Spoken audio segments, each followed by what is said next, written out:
سلام. خب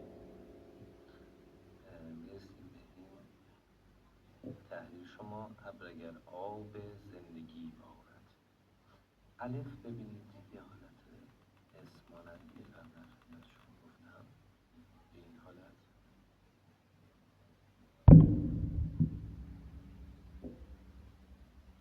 دوباره می‌نویسم به این شکل. ابر. اینجا ببینید اینجا خیلی عمود شده. اینجا با تمام قلم انگار نوشت. به این شکل یا به کج میاد، بعد میاد اینجا و به این شکل. ابر. دوباره اگر، مثل همین.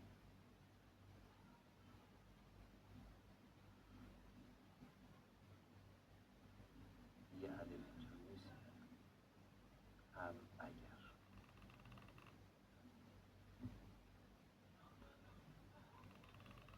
تا اینجا میاد راستای همین ابر.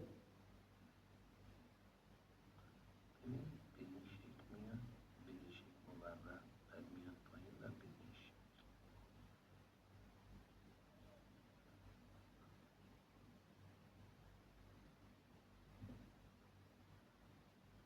این همیشه حرکت میتونیم بزنیم و از بالا با تمام قلم نوک به نوک. اینجا کوچولو. ابر اگر آب زندگی. دوباره یه الف اینجا به این شکل. خب ب. اینجا ببینید یه مقدار شیب زیاد شده و یهو آوردیم بالا. از اینجا دقت بفرمایید. میاد شیب تخت و آرام میپیچه و میره بالا. یعنی نزول، سطح، صعود. برای کلاه که اینجا هست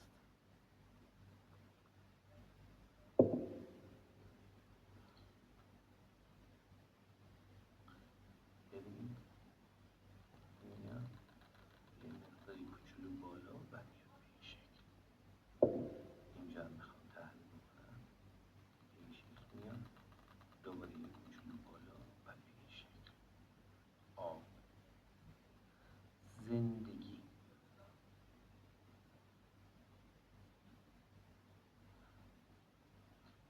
این قسمت یه مقدار اضافه است. به این شکل میاد،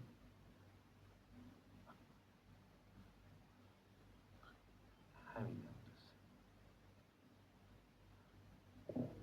این قسمت هم این قسمت رو دقت بفرمایید. اولش خوبی یه ذره نوکش زیاد میاد، اینجا به سمت راست تمایل داره، بعد به سمت داخل تمایل داره و اینجا آرام میگیره. این یه کوچولو تازه پایین تر از این قسمت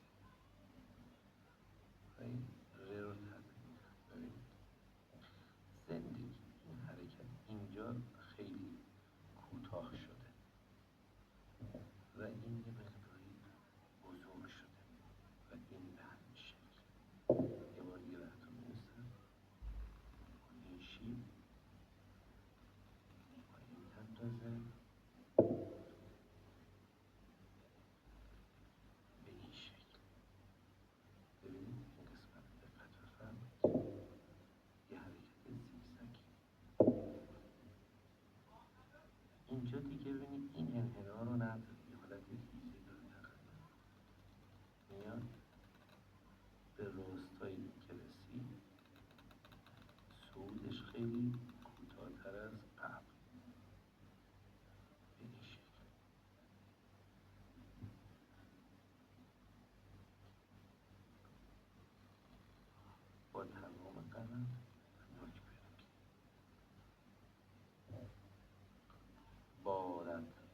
خیلی کج شده اینجا.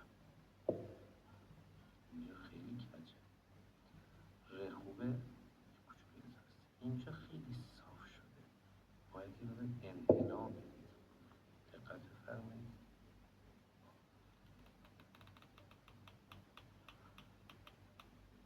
همین اندازه، خیلی کج نمیشه.